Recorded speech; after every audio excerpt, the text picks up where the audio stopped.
Okay, so we're going to talk today about machine matzah, but we need a few introductions to the topic before we start.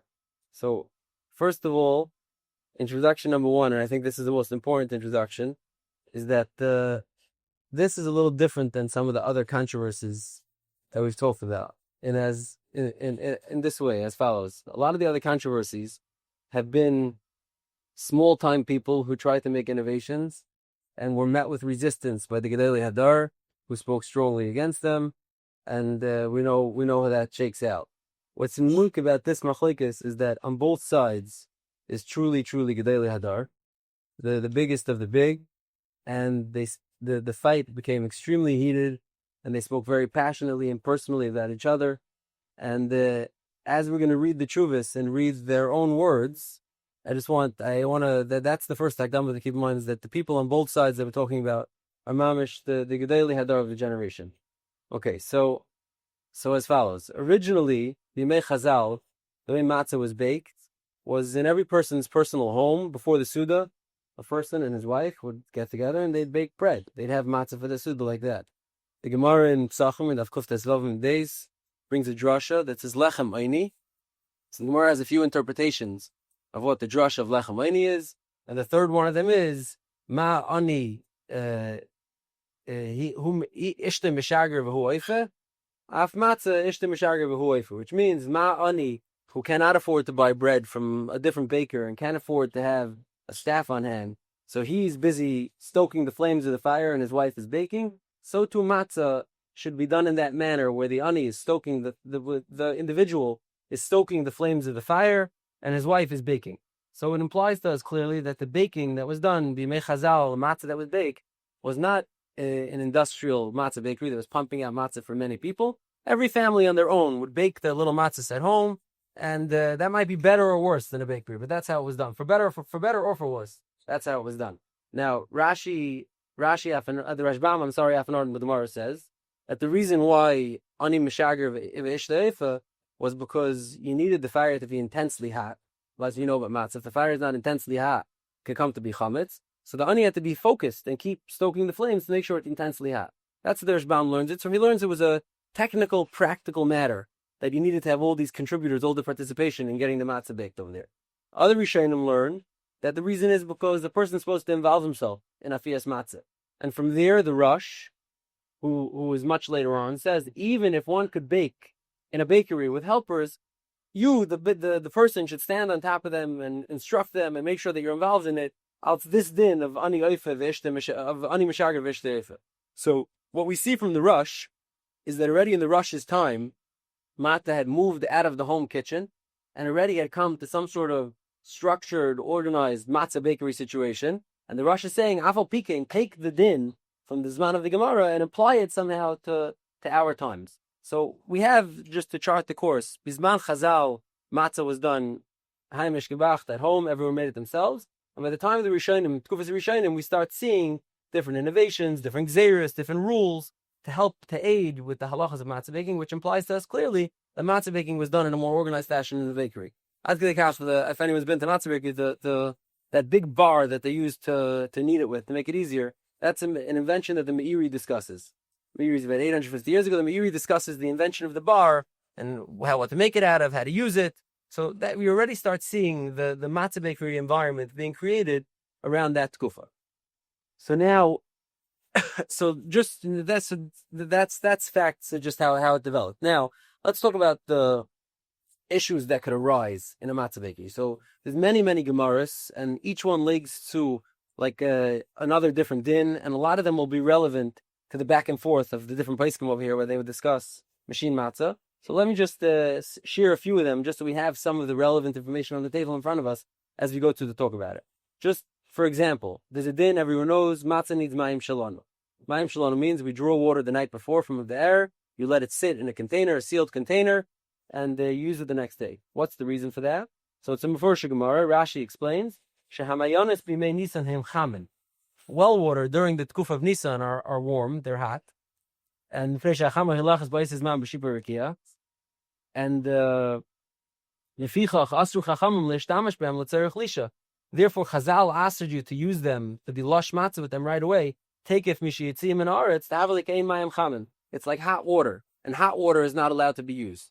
For example, so you see one din that temperature control is very important. We're looking for temperature control in every ingredient that's going into the bowl. We don't want anything too hot, because too hot alters the metrics of when something turns chametz.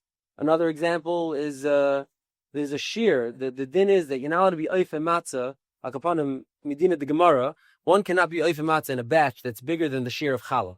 The shear that's required to be mafresh challah on is 43.5 bayim, which is give or take 5 pounds, let's say in today's amounts.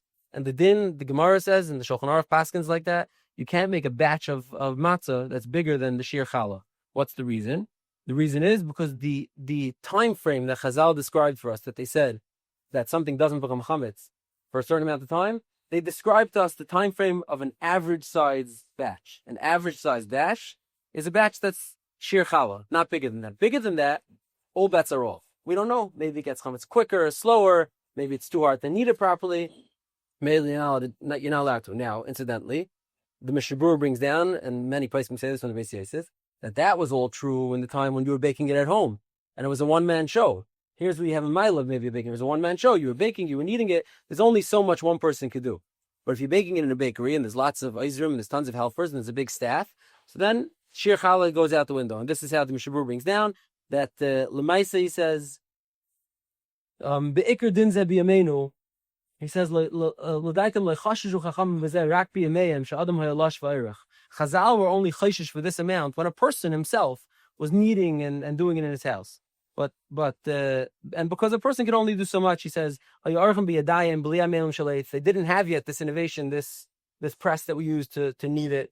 It would sit around for a long time. Their ovens were small. You couldn't get 100 matzahs into the oven at one shot. So, because of the slowing of the process and because it wasn't so simple, so there was a gzeira. Chazal said they can't bake anything bigger than that size. Bismanei knew that it's a bakery. You have a kula that you could bake even bigger sized doughs because we're able to handle them better, and we could think. Now, for example, the sheer mill, let's say. The din, everybody's familiar that matzah becomes chametz in 18 minutes. That's a Gemara. The Gemara says that as a standard, matzah is in 18 minutes. It says the Gemara, if it's too hot or too cold, or the water's too hot or too cold, or the batch is too big or too small, and then that's out the window.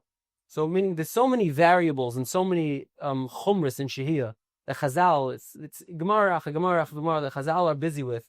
The main weak point, the main point that needs shmira by matzah is that it shouldn't be shaya and become chametz. You shouldn't leave it untouched and it become chametz. And every variable that's different than from exactly the way Chazal prescribed, we say all bets are off. We don't know. And each one of these gemaras is something that becomes relevant that poskim shtolzu later on in the fight about machine matzah. Additionally, one more important nakuda is that there's a big machlekes at poskim. If the din is that you have to have 18 minutes of sitting untouched for it to be chametz. Meikar din, if the matzah sits for 18 minutes untouched, it's chametz. But if it sits for 17 minutes and 30 seconds, it's not chametz. Now, what's the halacha? If you knead it, then you let it sit for 5 minutes. You roll it out, you let it sit for 5 minutes, and then you put it in the oven. So do we say that the shehiyas mitzvah for zelazeh, that the different weightings that you're doing at different tkufas, it adds up, and in the event it'll be 18 minutes or not. Now, meikar din, we paskin that a shehiyah that is followed by a proper avodah of the dough. Meaning, if you're shayeh for 17 minutes, and then you really knead that dough out again for real, a real kneading it out, not just touching it. You knead it out properly. So says the Trumas Hadashan, the Shehi is batal. The clock restarts. You have another 18 minutes. You can put it down and wait another 18 minutes before it will become chametz. Now say the paiskim, that's all good. No variables. If you have controlled temperature and controlled size, but if you have any one of the variables off and things are not how they're supposed to be, it's too hot, it's too cold, it's too warm, then maybe it becomes chametz right away. Just like we find there's a rush that says that if you're shaya the matzah at the mouth of the oven, if you leave the matzah too close to the oven, then the shehi is instant and it goes right away. We find another shita that says, but after you roll it out, after all that work is done to it, if you're shaya, it becomes chametz right away. So I'm not trying to give a shlemistic overview of shehiyah and when it's usher, when it's not usher, hilchas shehiyah. I'm just trying to give a little bit of the pertinent background information that's going to become relevant in all the chuvas. Okay, that is hakdama number 2. Now, Hakdama number 3 is as follows. Let's do it this way. Hakdama number 3 is as follows. So, Hakdama number 3 is like this: so matzah bakeries we're seeing was an innovation on their own, meaning the way matzah was done b'mei Chazal when Klal Yisrael left the Midbar all the way through the Zman HaGemara was personal in your home. Matzah was baked by a staff of a husband and wife. Maybe if they had some children, they helped out. It was a small operation. Now there was a big innovation, V'yimei Rishonim, matzah bakery. You could bake with helpers, you could bake much more, the whole town could bake at once. That's an innovation. That's innovation number 1. Now, at a certain point later on down the line, that innovation became a big chesaron. Because imagine a tiny matzah bakery in shtetl in Europe that had an oven inside of it that was boiling hot, and you had people of varying levels of frumkeit bustling around and doing this job and that job, and it was a tiny tzafuf room, and you'll read different dayanim from different kehilas in their Shabbos Hagadol drushes. It was like a favorite topic to hit. It was like that the matzah bakeries are totally out of whack. This is not good.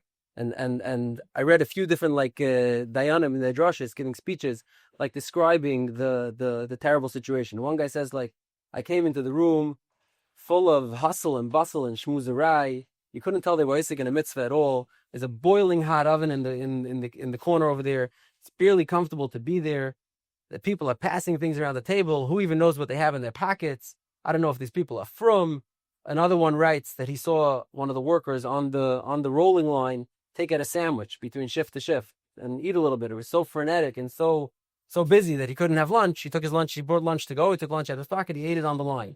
Says, I saw the guy eating a bagel while he's baking matzah, practically. And uchahena v'chahena. So this starts like in the 16 and 1700s and even the 1800s. You find Greiser Rabbanim who are very, very bothered by the common practice of matzah bakeries and start critiquing it. Like, ad kedei kach, that the Baruch Tam, I think that's the Leibniker Rav, a Rav in Poland, writes, and he writes, he's before machine matzah, he dies in the early 1800s, he writes, Halavai, that it was the beginning of the Industrial Revolution, machines were coming out for everything, and the world was moving at a very quick pace. The Leibniker Rav writes, Halavai, that someone should invent a machine that could take out all these archi-parchi and people in the matzah bakery who are not behaving, and the machine could bake matzah for us. This is what the Leibniker Rav writes, the Baruch Tam writes. And he never called him that could actually be, and what would arise from that. But he writes that as like his wish list, like halavai there could be such a machine that would bake us matzahs. So with that in mind, you have to realize that when the machine matzah innovation arose on the scene, there were many people who looked at it as a massive takana, a huge innovation. Like Baruch Hashem, finally we could put away all the problematic issues with the matzah bakery, all the environment and all the shehiyas that are happening, and it's too hot, and it's not controlled, and it's not the way Chazal described, and the people aren't from, and they're bringing chametz on the floor. It was looked at as a huge innovation. Like, Baruch Hashem, we're finally out of that zone, and we could harness the Industrial Revolution to finally get matzahs the way we're supposed to have them, the way they're kosher, the way they're supposed to be. So many gedolim, many grace dimension looked at it that way, and they were excited. Not just like, it's okay, but the Evid, I'll give a hash to this. There was an excitement. On the side that mattered matzah bakery, there was a tremendous excitement. Now, on the side that answered it, there was a tremendous chaymer to it also, as we'll see. So now let's just talk about how it came to be. So in about 1838, give or take, a French Jew by the name of Isaac Singer invents the first machine matzah. Now, just keep in mind, it's not a machine matzah that you put the ingredients on one side and baked matzahs come out on the other side. All it is a hand roller attached to several rolling pins, where you put the matzah through and it rolls it out into a flat sheet of dough. That's the entire thing. You put the matzah in, and instead of having to do all the hard, rolling it out, every person individual, and having, 12 people, 20 people on a table rolling out matzahs, you roll it through. A couple that he describes is that you have to have 3 strong men standing at the wheel. They roll it through, and you have 2 men standing on the other side to gather it and make sure it stays on the table properly. And then you take like a big pizza cutter, like the ones you lean on like this, like a big pizza cutter, and you cut the matzahs and you have matzahs. Now, originally, when some irony, the sewing machine, the mechanical sewing machine was also invented by Isaac Singer, not related to each other at all, and at the same tkufa. So, like if you look for Isaac Singer, you're going to get a sewing machine. If you look at Isaac Singer machine matzah, to find the Isaac Singer who invented the machine matzah. Two French Jews or 2 Jews who invented two very popular mechanical innovations. So Isaac Singer, when he invented this, so you turn it out and you get a big sheet of matzah. Now he was obviously aware, like we're aware, that matzahs are traditionally round and not square. And when you cut it with a pizza cutter, you're getting a bunch of square sheets. And he was aware how odd that looked and that would probably raise some eyebrows. So he went to discuss it with the Rabbanim of his town. He lived in Alsace, which is like a border region between France and Germany. He went to the Beis Din of Paris to get a hechsher on his machine. He went to the Beis Din of Paris, and they suggested an idea that you could make a round cookie cutter. You'll cut out round circles on the sheet and gather up the remaining dough and feed it back in again. And you'll do it again. Now, this was to fix the problem of it looking odd and raising people's eyebrows. You'll do that. Now, we're going to see that ends up turning into a much bigger problem than the problem of raising people's eyebrows with a square matzah, which is why we know ultimately machine matzahs ended up being square. Square won the day for machine matzahs. Now, so Isaac Singer invents this. He goes to Paris and he gets a hechsher from the Beis Din of Paris. I think his name was Reb Menachem Deutsch. I think is the Beis Din of Paris. He gets a hechsher, tuda he has. That's machsher's machine. Says they watched it in action. They checked the temperature. They made sure they saw there's no chayrin who's stuck in like cracks and crevices for dough to get stuck in that could re-arise again. And the machine is a good innovation, and it's going to help people make matzah, b'chumrah, the proper way. He gets a hechsher, and then he moves on to Berlin to get another hechsher, and he goes to Rabbi Yaakov Ettlinger. Keep in mind Ettlinger, because there's an Ettinger in the story also. He goes to Rabbi Yaakov Ettlinger, and he gets another hechsher from the Aruch LaNer, another famous Rav, whose Sfarim we still have today, who we learn. Groise Gadol, he gets a hechsher from Rabbi Yaakov Ettlinger, who says, yes, this is a positive innovation, this is a good thing, this is going to have better matzahs for everybody, and he gets a second hechsher from the Aruch LaNer. From there, in like the 1840s, it moves on, it starts spreading, and it goes to some rather famous towns with rather famous Rabbanim who give it a hechsher. For example, it goes to the town of Posen. Posen is a Kveger's town. Now, it makes it to the town of Posen later. It doesn't make it to the town where Kveger's alive. At that time, Reb Shlomo Eger, Kveger's son, had taken over the Steller. He was also old and ailing, but it comes to the town of Posen. It's brought to Reb Shlomo Eger's attention. Reb Shlomo Eger looks at it. Looks good. Looks like a very solid innovation, a nice mila to have in our matzah baking. It shows up at another famous town. It goes to Preshburg, the Chassam Sofer's town. Again, Chassam Sofer is no longer alive. The Chassam Sofer is already dead. His son, the Ksav Sofer, another famous gadol, is the Rav of Pressburg at the time. He looks at it. He has a little bit more hesitation because he's part of the Chassam Sofer school of thought that new things are not always the best things. And he looks it over. He adds a list, and we have the list. It's about 5 pages long of like instructions and chumras that the people operating the machine should be makpid on. It's written in Yiddish Deutsch, which is like a combination of German and Yiddish. I cannot read it, but anyone who wants can try to read it. Where he adds like 5 pages of takanas and rules to the matzah baking with this machine. But again, he gives the hechsher. So now it's spread basically through France, through Germany, through Hungary. The machine became very, very popular over the 20 years and got hechsherim and haskamis from many, many great rabbanim. So where does the fight start? The fight starts when it arrives in Galicia. Now, Galicia in 1858 is part of what comes in 1858 to Galicia. Galicia at that time is part of the Austrian Empire still. And that's where the fight starts. So just to give a little background, I just want to, it comes to the town of Lvov, the town of Lemberg, which is the town where the Shalom Meshiv, Rabbi Yosef Shalom Natanzin, is the Rav. Now, I just want to give a drop of background on the town, and this will help us understand how the fight develops. The town of Lemberg is the biggest city in Galicia for the Jewish Kehillah. It has 50,000-60,000 Jews there. It's a very, very big Kehillah of Jews there.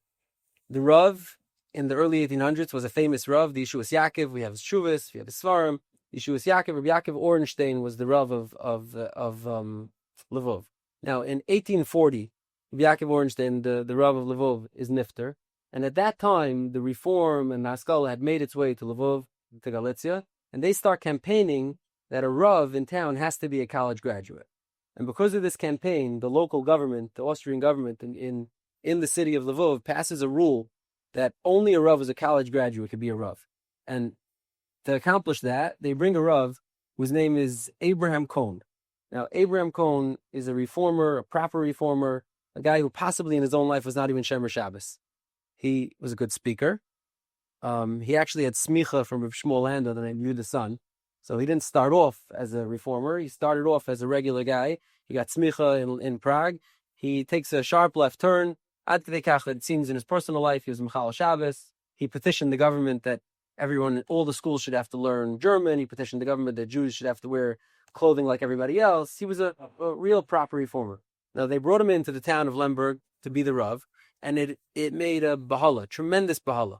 He was brought into the main shul in Lemberg originally, and it was a frum shul, a really, really frum shul, that had Ga'inim, Talmidei Chachamim, who lived, the daven there, and it made a tremendous bahala. Eventually, his movement of Lemberg builds their own shul, and they build a temple. It's a reform temple in Lvov and Lemberg, and he becomes the Rav there. And he gives his sermons in German, and, reform bin loy muvan hamila, everything that's negative. Now, he has a shocking and terrible end. In the late 1840s, a young man by the name of Avram Ber Pilpul walks into his house one day during lunch with a cigar in his mouth and tells the servant that he wants to light his cigar from the kitchen fire. She says, sure. He bends down to light his cigar from the fire, and with his other hand, he pours a vial of arsenic into the soup, and he walks out. The Cohn family sits down for lunch an hour later, and within a few minutes, the entire family is violently ill. They're violently ill. They're all in bed. They rush to get a doctor. The doctor can't figure out what it is right away. Eventually, the first one, so all five. He had five. Him, his wife, and five children. All seven of them are violently ill in bed. Within 24 hours, Abraham Cohn is dead of arsenic poisoning.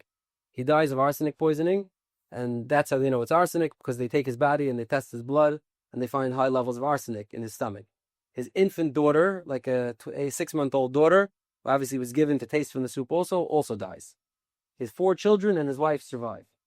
Now, it becomes it's a huge thing. The police, they arrest Avram Ber Pilpul, obviously. They arrest the leaders of the community, one of the Yeshua Yaakov's grandsons, someone Borenstein, someone Orenstein, everyone gets arrested. A whole kehillah, it's a huge mess in the kehillah. Now, there's obviously, tremendous inaccuracies in the way that the case is pursued. It's somewhat backwater. And these Gvirim, these Jewish kehillah members, hire some good lawyers, and eventually they all get free.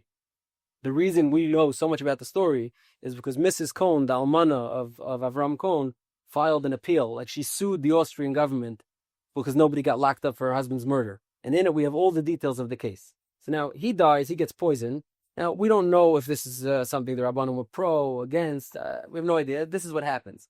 Now, in light of that, Lemberg has no Rav for a few years. And then its first Orthodox Rav was allowed to slip through and become the Rav after this, terrible break in the Kehillah, is the Sholem Meshiv. Rabbi Yosef Shaul Natanzin, a real future Gadol Hadar, becomes the Rav of Lemberg. Now, at the same time, they also appoint a second Rav for the temple, for the Reformed temple. That guy's name is Shimon Schwabacher. Now, Shimon Schwabacher is not nearly as fry as Avram Cohn. They learned their lesson that type of reform is not going to work, so they get a guy who's a borderline reformer. He's Batsim from, in his own life, he has some ideas that are a little bit, out of the whack or whatever, but he's Batsim from. So Shimon Schwabacher and the Sholem Meshiv are appointed to be the Rabbanim of Lvov at the same time. And the Sholem Meshiv decides that instead of having a huge fight in Lemberg, where everyone's at each other's throats, he's going to try to work with Shimon Schwabacher, and hopefully the reform doesn't have to be so bad in Lemberg. Now this is I would say, the fatal error of Rabbi Yosef Shaul's position on Machine Matzah, is that he did this together with Rav Shimon Schwabacher. He took the reform rabbi together with him, and together they looked at the Shaila, and together they paskined, and together they put out tshuvas on the matter. And because of that, the whole thing was looked at extremely suspect, meaning even extra, even people who would maybe be okay with innovation or whatever, looked at it with extreme suspicion, and it brought out everybody, it inflamed everybody's passions on a much higher level. So now let's try to start to get to the Shaila a little bit. We actually need one more Hakdama. I guess this is the week for Hakdamas. We're doing Hakdamas the Chuvas themselves we'll have to read next week. This is the week for Hakdamas. There's one more Hakdama, one more very, very important point in this fight that becomes a big flashpoint. Is the Shalom Meshiv, the Rav of Lemberg, who we're talking about over here, is a famous genius. He's a genius for all time. I mean, you can take us from today, you'll still be blown away by his genius. The Shalom Meshiv is a famous genius. He had a chavrusa who he learned with for over 20 years. His name was Matzoh Ettinger, not Ettinger, from Germany, from Berlin, who gave a Hechshonet. Ettinger is his brother-in-law. The Shalom Meshiv moves to Lvov to marry Matzoh Ettinger's sister. And he moves into the house by the Ettingers, and they become chavrusas. Matzoh is 3 or 4 years older than the Shalom Meshiv, and they become inseparable chavrusas. They learn for 20 years together. And uniquely, and this you don't find by too many other machabrim, they publish many, many svarim together. And not stam like the svarim that nobody reads. They publish, for starters, first of all, on the on a Bavli we know there's Meseres Hashas, right? It says every time a Gemara is there, where else you can find the Gemara. Every time there's a din that's Kepaskind, where you can find the Shulchan Aruch. On the Yerushalmi, up until the Shalom Meshiv and Matzoh Ettinger, there was no such thing. Them two together, as they learned Yerushalmi, filled in these blanks and wrote it in together. Just an idea. This is like a Rav Chaim Kanievsky type of work. They did this together as they learned the sugya. Another sefer they put out is a sefer called Magin Gibaru. It's a sefer that goes through the whole Orach Chaim, all the halachas of Orach Chaim. It's quoted, just to give you an idea of how important it is, it's quoted in the Mishnah Berurah almost 300 times, and the Mishnah Berurah doesn't quote contemporaries. The Kamat doesn't quote people who live Be'arach in this Tkufa. This sefer of people who lived Be'arach in this Tkufa, he quotes almost 300 times. So they wrote off the charts, amazing svarim together. For example, they wrote a sefer on Trefus. They have 3 askamas on it. The 3 askamas are the Nesivis, Reb Kiveger, Chum Sefer. They are held in the highest regard. They're putting out svarim that are high quality. 2 young geniuses living in Lvov, learning together, and working through many sugyas together. Now, eventually, the break that happens between them is that Reb Matzoh Ettinger is on the tzad that holds that Mashin Matzah is aser, and the Shalom Meshiv is the main Rav holds Mashin Matzah is mutter. And because of that, it's extremely personal and it's extremely close to home. And the chuvas that the Shalom Meshiv writes about his brother-in-law are very, very harsh. Some of his harshest words are saved for his brother-in-law. And that's like an important wrinkle in the story because it plays a big role in the whole tone of the story. The fact that they were brother-in-laws, they were chavrusas, and they were close, and all that. Now, okay, so to the shaila itself. Really the way to frame the shaila is Mashin Matzah, the way we described it, is a simple innovation that you turn it, it spits it out. Now here's the shailas that could arise. I'm not going to get into them in detail, we'll have to say that, but let's just lay the groundwork. The shailas that could arise is Aleph, there's a din that for the matzah that's needed for the Leil HaSeder needs to be Lishma. Could a machine constitute Lishma or not? Could, turning a wheel, not actually physically doing it with your own hands, constitute Lishma? And that's a sugya that we'll get to. The other one is putting the scraps back in problem. Another shayla is going to be, does it get too hot? Is the environment not controlled? Another shayla is going to be, is round and square itself a problem? There's many more that come up. We'll try to go through some of them. I'll just say, I'm not going to be able to do this week, but the Shalom Meshiv and the Shlomo Kluger, their chuvas read like a novel. And I'll try to give you quickly over here the greatest hits from the kuntras that each one put out. So now, we'll start with the first one. Reb Shlomo Kluger's camp, when the Mashin Matzah arrived in Galicia, in Lvov, in Lemberg, so the Shalom Meshiv gave a heter for it, and they began baking matzah with it in the city of Lemberg. Now, it inspired a huge pushback that was led by Reb Shlomo Kluger, who was the de facto Rav of Brody, of Brod, which was the other large city in Galicia at the time. Now, so the kuntras that Reb Shlomo Kluger ostensibly put out is called Maidal Leves Yisrael, and it's a collection of the different chuvas from the different Gedolei Rabbanim who asered Mashin Matzah, and the reasons why it should be aser. Now, Ikrada starts off, the Sharblat starts off, that it's nidfas b'pkudas hagoyin ar Yisrael Reb Shlomo Kluger. It's put out, like Reb Shlomo Kluger asked us to put out this booklet. He obviously was not the one who actually put out this booklet. It was put out by someone, a small-time Rav, a young man in his 30s, a small-time Rav from Krakow. His name is Rav Chaim Nosson Dembitzer, who we'll see features very strongly throughout the kuntras.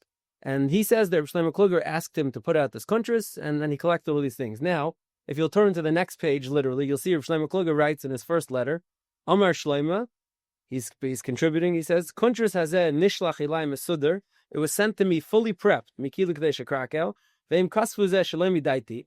They wrote it without asking my permission. No one, I didn't instruct them to. They wrote this. But Marti Mishnah Leizazim Mchayim. But I said, once it's here, I approve, and let's go forward with it. So right away you start seeing that there's people involved, there's agendas. So then it ends off. He thanks two people. He thanks his son, Rav Avram Binyamin Kluger. Shlomo Kluger only had one son, Rav Avram Binyamin Kluger, for being involved. Rav Avram Binyamin at this time was 19 years old. Mamish a younger man. He thanks him for being involved, and he thanks Chaim Nassin from Yoshev Kisayis in Krakow. His now last name is Demitzer. He thanks Chaim Nassin Demitzer for his involvement in the sugya. So now it starts with as follows. Shlomo Kluger, he writes a sharp tshuva, where he writes as follows: the heter for this thing, for the machine matzah, as we know, was given 20 years before it came to Galicia. That heter was given by French Rabbanim, by German Rabbanim, with a very wide heter. There was ein peitzepeh, nobody was chaylik. It was something that spread like wildfire amongst those communities and was very widely accepted. So right off the bat, says Shlomo Kluger, ein lumud me Ashkenazim yikam v'taimim. Don't learn from the Ashkenazim, from the Yekis, he means, from the French and German community. We don't function like them. Don't learn from them. Now, in this tshuva, that's all he has to say about the Ashkenazim. He just says, don't learn from them, which is, it's polite enough. It's not anything that would ruffle too many feathers.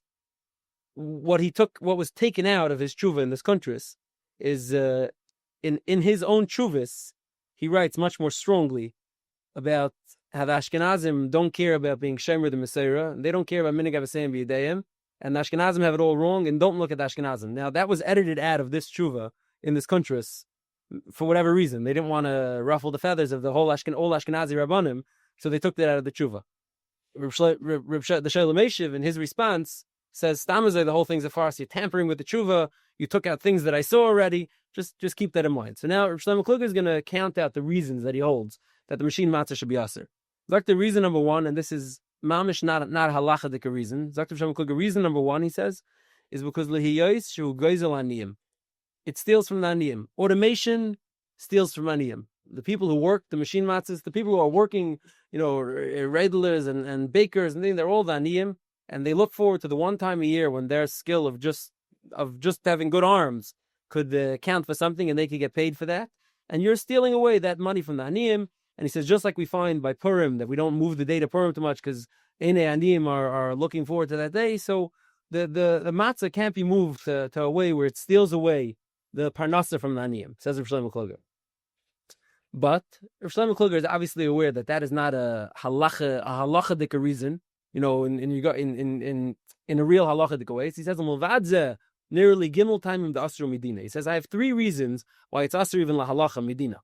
He says, echad is that we paskin that in order to be yotzi yochevas matzah, it doesn't even work with a guy or a katan doing it with the Yisrael Lemud Agavav. The Mechaber, we mentioned this when we spoke about it the first time. The Beis Yosef brings down that there's 2 days in the Rishonim.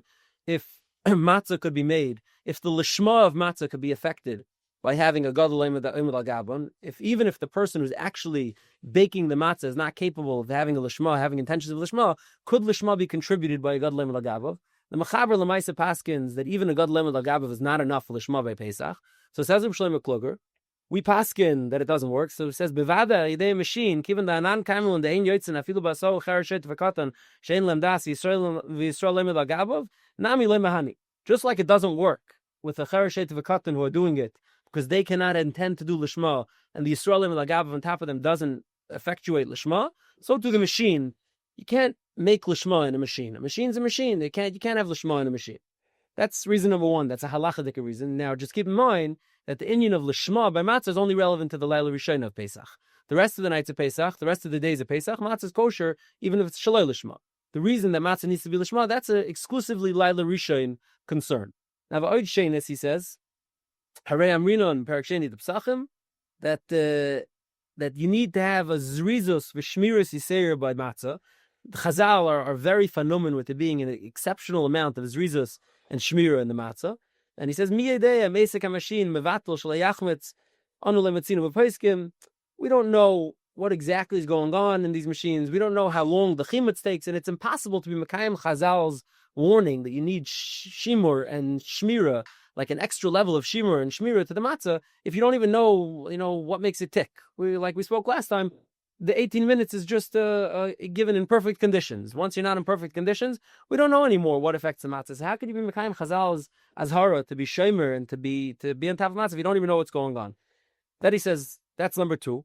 Says number 3, lahalacha, is, and this one's a creative one. He says the way the machine was, we know, is we don't know. It was just a hand cranked machine that took over the rolling. You put a big clump of dough in front of it, and you rolled it through a bunch of wheels with a hand crank, and out it spat out like a big flat panel of matzah. And then you'd have to take either a circular knife and chop the matzahs into circles, which was the original way, or a square blade and make it thing and split it into square matzahs, which was the later way. So it says in Shlomo Klubia, there's a din in the Gemara Pesachim says that you're not allowed to make matzah in a specific design. You can't decorate your matzah like sourdough, like a leaf or whatever. You can't decorate your matzah. Says the Gemara, why? Because we don't want you wasting time with decorations. It could lead to chimuds. Frak the Gemara, what about if you have a tfus? If you have a pan that imparts the design on it automatically, you put the dough in a pan, it imparts the design automatically, and it's no sweat off your back. So says the Gemara, no, einais in matzah b'tfus, and it's a gzeira, because yomru that this type of pattern matzah is okay, and this type of pattern matzah is not okay. So we don't use instruments to regards to matzah. So says Reb Shlomo Kluger, the circular blade that's being used to cut out the matzah shape is an instrument. Instruments are not allowed by matzah, which is it's a chiddush. Reb Shlomo Kluger is saying that that's considered an instrument, and instruments are not allowed by matzah. Third, like as a sniff to this, he says there's many more concerns. First of all, he says if you're doing squares, we know that a circle is 25% less than the square would be from. And if I take a square and I put a circle press inside of it, I'm left with 25% of that on the margins. Now, so that means out of every sheet of matzah that gets rolled out of here, 25% of it is not usable for batch number 1, for the matzahs that you're spitting out of here. So what has to happen? You can't waste it. So you gather it all up again and you put it through the wheel a second time. And you keep going. And then at the end of a batch, you stop. Says Reb Shlomo Kluger, putting it back in, maybe once it rolled through the wheel, it already got worked very strong, and now it's holding by becoming chametz right away, and there's no more time to put it through the wheel. Putting it through the wheel, and who knows how many cycles it will go through before you actually get it to be a matzah, that's a problem also. Then, and another concern he says is that when a person is rolling out the matzahs with his hands, if there's, let's say, some sort of unground piece of tuah that's in there, a piece of flour that wasn't ground properly, and it's in there. If you're massaging it with your hands, you're rolling it out, you're going to come across that, and you're going to pull it out. And that's something that's saving the matzahs from becoming chametz. So if you're just rolling it on the tfus and you're stamping it with big blades and turning it to squares, no human hand is running across the matzahs in a consistent way, and it's going to be very hard to pick out the imperfections that could later lead to a nefucha or a kfula or to something not being properly baked. So that's another concern. Now, all this is very straightforward. Now, these are the reasons that he says lesser. Now, we're going to have to see what exactly got the Shalom Meshiv so upset. These are just halachic reasons. Now, here's where it gets tricky. We spoke last time that the Shalom Meshiv had a chavrusa, a very unique chavrusa shaf with his brother-in-law, Matzoh Vittinger. They learned together for many, many years. They wrote very, very chashuv svarim, top-tier svarim together, close as could be. At some point, they obviously, there was a parting of ways. And in this Inyan is where it comes to the fore. Now, the second letter in the Kuntras Lesser that's really coming to argue with Reb Shlomo Kluger, and the second letter in the Kuntras is from none other than his brother-in-law, Matzoh Vittinger. He's the second one right after Reb Shlomo Kluger, and he writes as follows. He says, I'm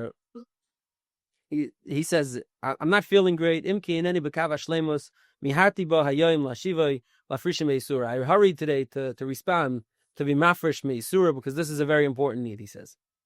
He says, now here's where it gets personal. He says, I don't know what got into my brother-in-law, the Shalom Meshiv. He says, I don't know if it's sheichad mamin or sheichad kavod ma'avrei nechachamim.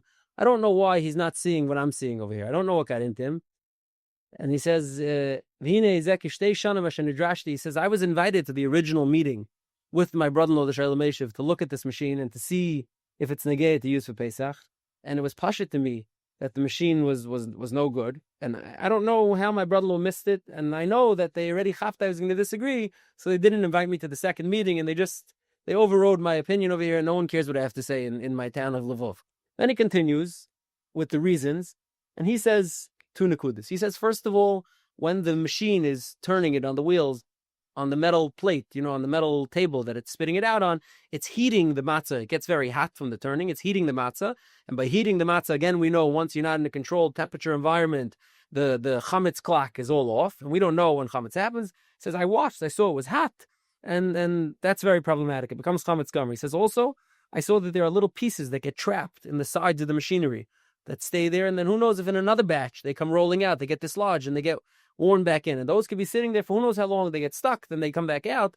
That's another problem, he says. And then he continues, he says, these are all things that I saw, my own eyes. I saw that it got hot. I saw things got stuck. He says, and then he gets to the Lishma aspect. And over here, he takes a dakistic, a different turn than the Shalom Meshiv. The Shalom Meshiv just says that you can't have Lishma when it's a machine, just like you can't have with God Lemid Lagabav. He doesn't say a chasaron and lishma. He says a different word. He says Kigamba Maisa Ish Hamasaviv Hagilgul Leinercha Isakim Mikayach Kayach V'Kayach Kayach. It's too indirect. It doesn't connect to the person. Not that you can't effectuate lishma on a machine or on something that's not being done by your hand. That's not what he's saying. He's saying it's felt in kayach kayach, and we'll see why this is an important distinction in how he's saying it, how the Ramat Chazav Ettinger is saying it. Now, the next one is probably the most famous one and becomes the most important tshuva on the topic, the most pivotal one on the topic, is from Rav Chaim Tzanzer. Rav Chaim Tzanzer is be'erach the same age as the Shalom Meshiv. Neither one of them are very old. They're both high 40s, 48, 49. Rav Chaim Tzanzer writes, he says, so first of all, he introduces two nekudas. Rav Chaim Tzanzer introduces to this parsha, and that's why it's very pivotal to the parsha. He introduces nekuda number one. Nobody until now, any of the other Meshivim said that machine matzah is chametz. They said this chashashis, it could come to chametz. It's not the best way to do it. Who knows what could come out of it? All sorts of chesronis. Rav Chaim Tzanzer comes right out the gate and says it's chametz gomer. Pashut me, machine matzah is chametz gomer, he says. That's point number one. He says it can't be cleaned, it can't be looked over properly. I'm being saimach on Ramat Chazav Ettinger's edus that it gets hot and that pieces get stuck. Rav Chaim Tzanzer, keep in mind, never saw a machine matzah at this point. I don't know when he did eventually. Chaim Tzanzer himself never saw a matzah machine or a machine matzah with his own eyes. He's being saimach on Ramat Chazav Ettinger, the brother-in-law of the Shalom Meshiv, who told him that it's not a system, and Mamela, it's chametz gomer. And then the second part that makes this tshuva like untouchable, that you can't wiggle out of it. If you look to the Divrei Chaim for psak, meaning anyone in the Divrei Chaim's camp who look to the Divrei Chaim for psak, for halacha, there's no wiggle room because of what he does here. A, he says it's chametz gomer, that's A. And B, he says, I have a Kabbalah from my father-in-law. The Divrei Chaim was married many times, I think 4 times. His first shver was the Baruch Tam, or Baruch Frankel Tumim. He says, I have a Kabbalah from my shver, L'Sha'avar, or Baruch Frankel Tumim, who told me that by things like this, you don't even give a reason. He says, so this is Aser, it's chametz gomer, mitam hakomos etzli. A reason that I'm keeping by me. And things like this, you don't enter into a debate. You don't talk about this. It's Aser because I say so, and I'm not giving a reason. And he ends off, Im oichlim chametz mamish bepesach. If you eat it, it's regular chametz on Pesach. And all his einiklach, the Divrei Chaim is a huge shalshelis of Rabbanim and Rebbes and Paistei. Every single one of his einiklach, the Satmar Rebbe, the Kleisenberger Rebbe, Moshe Halberstam, Shailich, every one of them, the stories about each one of them, strictly insisting to stick to the Divrei Chaim's psak, that it's chametz gomer and there's no wiggle room. Now, this becomes important because ultimately how this fight plays out is it becomes something that breaks down onto Chassidish Litvish lines. If you're a Chassid, it's off the table, it's out of the question. Like the Kleisenberger Rebbe says in one of his speeches, he says, I was in Kleisenberg, he says, in 1939 when the war started, and it was a time where there was no food to be had. And the Rabbanim all got together and they were makel that the Eilim could eat kidneys that year. Because the Eilim was starving, there was no food to be had. He said, and nobody ate kidneys. Everybody stuck to the minig, strong as could be, and didn't eat kidneys, because Jews are holy. But he says, you know what never even crossed their mind to be makel on? Machine matzah. He says, they were makel on kidneys and nobody listened to them. Didn't cross their mind to be makel on machine matzah, is what he says. For example, this is something that stuck with the Divrei Chaim's family and the whole Chassidish Welt, really, to an extreme level. Now, in this country is also the Chiddushei Rim. The Ger Rebbe also comes out strongly against machine matzah, but much more briefly. He just says, I'm being saimach on those, what? Yeah, I agree. Yeah. I'm being samech on those who told me, those who come before me. I'm not really going to take a position, but it's aser. That's what he says. Now, there's letters here from Rav Chaim Nassan himself. And then there's letters from Lamashal. The Imre Bina has a letter here. Then there's two more letters that Rosh Shlomo Kluger writes. And this is where it gets, again, more personal. The more on the tone of the Shalom Yeshiv's brother-in-law, the Matzoh Zavittinger, these chuvas. He writes, just for example, he says, Ki Yadanu, we know already about this Rosh Shlomo in the Shalom Yeshiv, that he looks for kula academus, whatever comes first, whatever kula he can get his hands on, he's looking for, he writes. He gets very personal, and that's how the tone of the letters continue. And when this contrast came out, it became a very well defined side that says the machine matzah is aser, and the Chassidish Welt ultimately sticks to this psak and this anhaga for always. Now, from Shlomo Kluger, the Shalom Yeshiv was very, very insulted. He was very insulted. He found himself in an impossible situation, so to speak. He was in a town that, like we spoke, was rampant with Haskalah. They were trying to take over. He had just secured the Shtella, the Rabbanis in Lemberg, for an Orthodox, for a true Gadol Hadar to be the Rav of Lemberg as is appropriate. And he was trying to thread the needle, to work with everyone in the town and not, make a big face. He found himself in an impossible situation. He of course cared greatly for the Chumrah de Pesach, and even felt that this was a malyusa, it was a better thing. The matzah is going to come out better like this. But he was threading the needle. Now he puts out a kuntras. It's printed in Shalom Yeshiv, but it was a kuntras on its own. It's called Bittul Moedah, aptly named. The first kuntras in Moedah LeBeis Yisrael. The Shalom Yeshiv's kuntras in rebuttal is Bittul Moedah, which is that's in the name. And he writes that I lakachti biyadi eitnei kemes. I picked up in my hand the pen of revenge, linkoim ba'anashim asher chafuni, to take revenge from the people who embarrassed me. L'haris gigoloi le'ein kol soinechinam redfuni, to show everybody that they're being right with me for nothing, that I'm right and there's nothing to be right with me about. And he continues and he writes he says as follows. He says chala inyan, the machine matzah that we're working with in Lvov that has my hechsher in it. He says kala inyan milosha batzek adehigia letaner, from the minute the water enters the pan with the flour to be lush, to turn it into a dough, until the matzahs hit the oven, he says leyigia l'shloisha minutin. It doesn't reach 3 minutes. It's a super quick, efficient process for zrizim.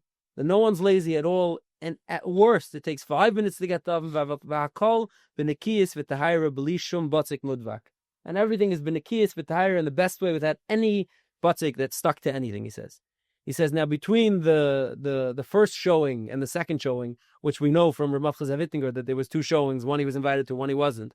He says between the first showing and the second showing, someone who doesn't belong being involved in this, from Krakow, Chaim Nassan Demitzer, got involved and started collecting chuvas from different people to argue with me, and he put together a whole kuntras. He says, now, that's his akdama. Then he says, now I'm going to start, and I'm going to talk to the Inyan. So he writes, and he goes through all of Shlomo Kluger's reasons, one after the other. And he says, if he starts with the Lev Aniyim, that the Aniyim are so actually, first he starts off criticizing Chaim Nassan Demitzer's editorial work. He says, you chepered with the thing, you took things in, you took things out. I shouldn't really believe you in the first place. The whole thing's mezoyif mitaychei. But I'm going to respond to what I have in front of me. That's his first 2 paragraphs, is to just say you're not a bar samcha b'chlal. You didn't do a real job. You didn't do an honest job. Then he continues and he says he's going to start with the first truth. He's going to go in order.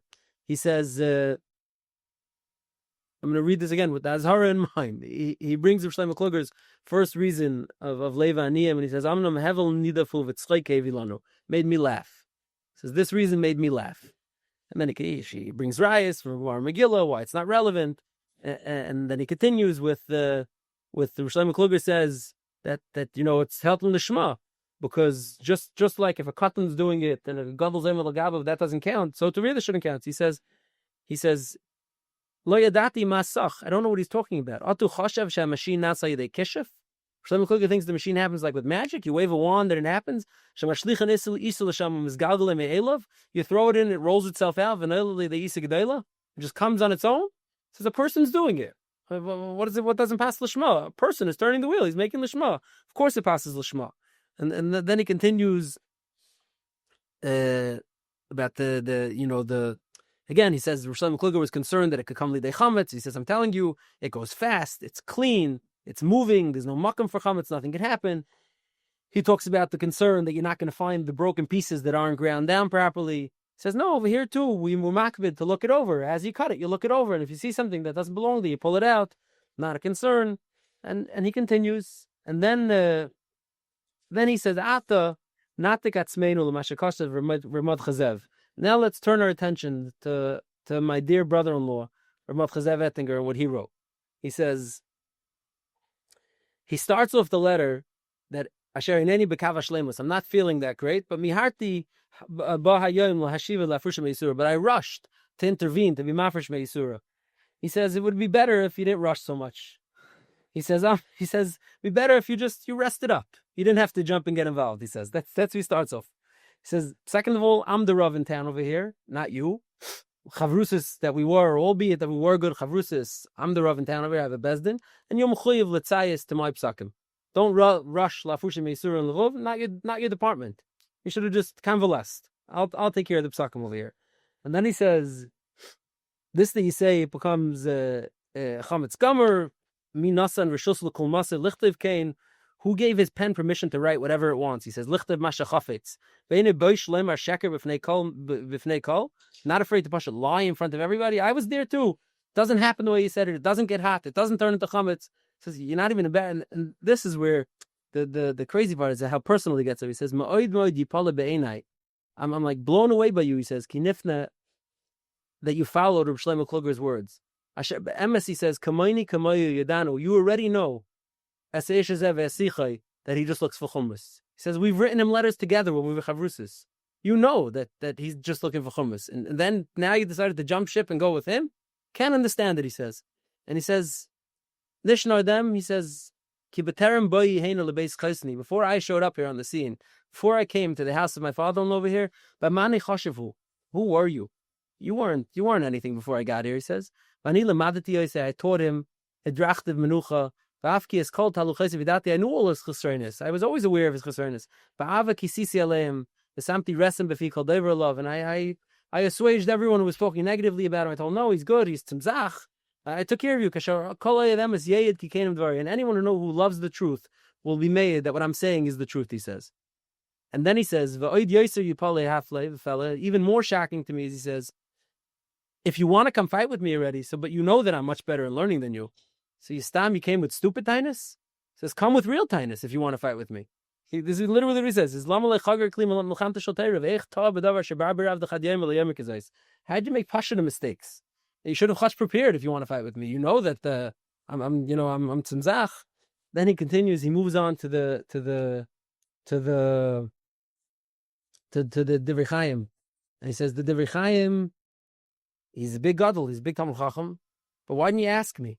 Why didn't you first ask me my shita before you wrote about me? He says, when you had a shayla in Agunis, you wrote to me and you asked me to hurry quickly to respond because you're relying on my answer. And I did. I sent you. But now suddenly you lost my number? It's extremely, the pain that he's going through, like the searing pain, the way he responds over here is very clear to read. And he continues mamish along this vein. Then he does collect other tshuvas from different paiskim who agree with him. He collects all the German Rabbanim and the Aruch LaNer and the Ksav Sefer and the Revolf Hamburg, other Gedolei Rabbanim, the Toras Yisrael, many Gedolei Rabbanim who agreed with him also. And he collects from the other Dayanim, Rav Avram Yaner, who was a Dayan in Prague, who actually in Krakow actually writes that Rav Avram Nosson Dembitzer is not even really a Dayan here. It's fake news. He's not a Dayan. He's just writing that he's a Dayan. He collects from the Dayanim of Krakow more tshuvas to agree with him. And he continues, and he compiles also a tshuva over here, a whole collection of tshuvas. Now, something that I just wanted to point out that was interesting to me is if the Shalom Meshiv had no children. Actually, someone sent me a picture, in the Tasha Mikveh, they hung up on his yahrzeit. The Daven Maran over. Some Zalman used to say, shir on the Shalom Meshiv's yahrzeit, he would dedicate it to Lilul Nishmasa because he left over no children. Shalom Meshiv didn't have any children. Now, his father, in here, if I could find it, writes to him a letter. I can't find it, but his father writes to him a letter, and you could tell the tone of the letter, the question to his father was a whole different question, and the answer is a whole different answer. The question wasn't a halachic question. He wasn't asking his father a shayla halacha about Mashim Matzah. We don't have the shayla, but from the response, you could tell what the answer was, what the shayla was. His father writes to him, don't worry, history will vindicate you. They're not going to say that you were a bad guy. They're not going to say you didn't know how to learn.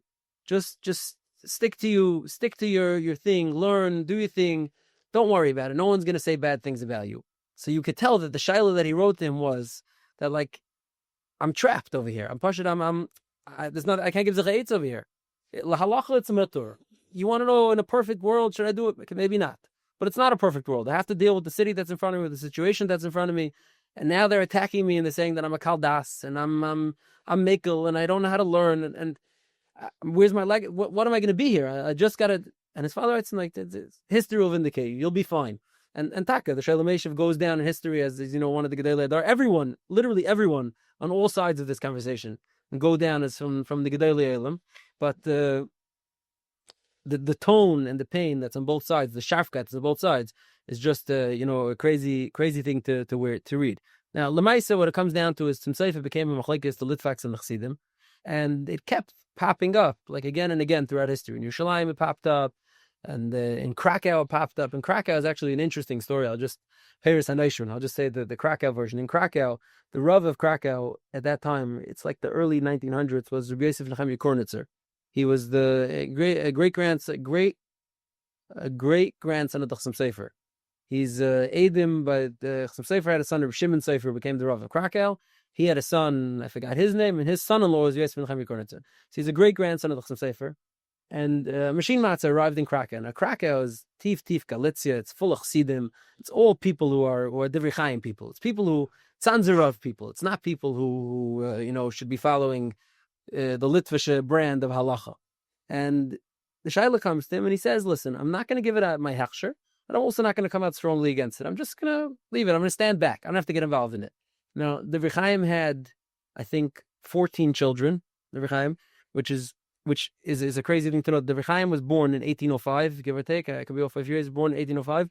He had 2 children who died in the Holocaust. Do the math, like 140 something years later.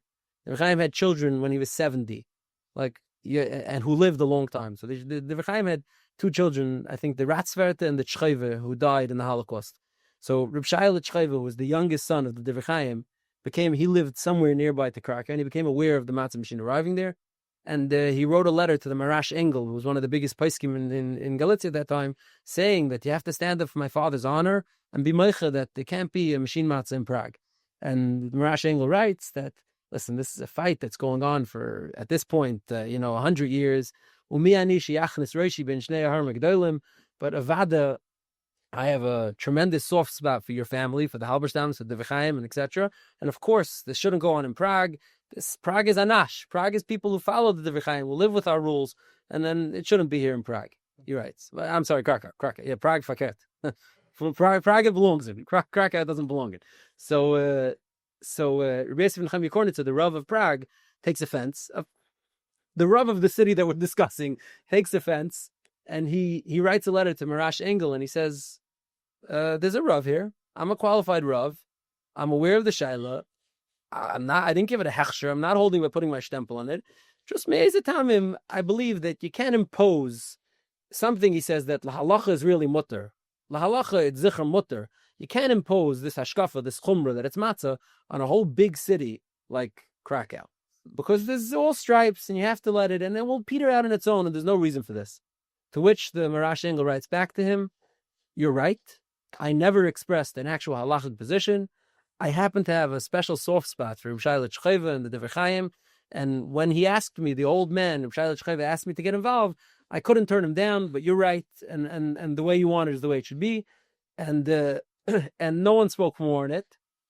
And eventually, very quickly, it dissipated. It disappeared, and it left the circulation in Krakow. In the Chassidish Welt, they said that the Reb Shaila Tchaive himself supposedly commented, I always knew that in Krakow, so near to where my father is operating, this wouldn't be able to stand. In the Litvish Halacha Welt, they say it vindicated the Rosh Yeshiva Nechemia Kornitzer's attitude, meaning He understood the city. He understood the lay of the land. And he's like, you don't have to do anything. It will fall apart itself. There's not enough demand. There's not enough. Just don't make a fight. Just let it go and it will go away. So either way, it ends up like that. Just one more Paris and Eishman, and I'll leave it. The most famous machine matzah company I think that we all know about is Manischewitz Matzoh.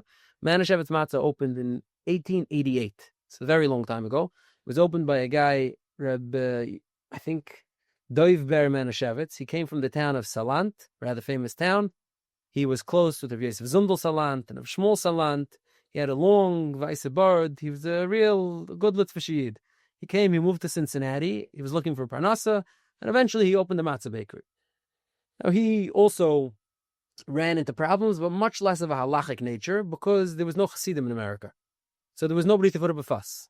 It was German Jews at that time, Yakisha Jews, then Russian Litvaks came. There was no one to put up a fuss. In America, nobody cared. It was Jews who ate this at home. Jews who ate this in Europe already were coming to America. So there was no one to make a fuss. Now, it's just interesting that he got into a personal fight with another matzah producer in Cincinnati, and he writes advice to his own father back in Salant, looking for rabbinic support to say that my matzah is more kosher, it's better. So he tells him it's America, just produce a good product and they're going to buy it. You don't have to fight, just produce a good product. And Taka, I forgot his name, but Ber Manischewitz's son has logged in the patent office 50 patents of like tikkunim and inventions that he did to improve the machine. At one point in time, there was a newspaper article that said the machine that Manischewitz just built is the most expensive machine in any factory in the United States. It was like, the perfect machine. So that's the tack they went. And I saw an article that collected like all the old ads that they had in papers back in the day, and they were all about how clean and neat, and it came in like a nice cigar box, the matzah, and it was no human hands have touched it at all. It's not sullied by human hands. It was very much an American marketing tactic. Like, it's clean, it's elite, it's healthy. That was the tack they took.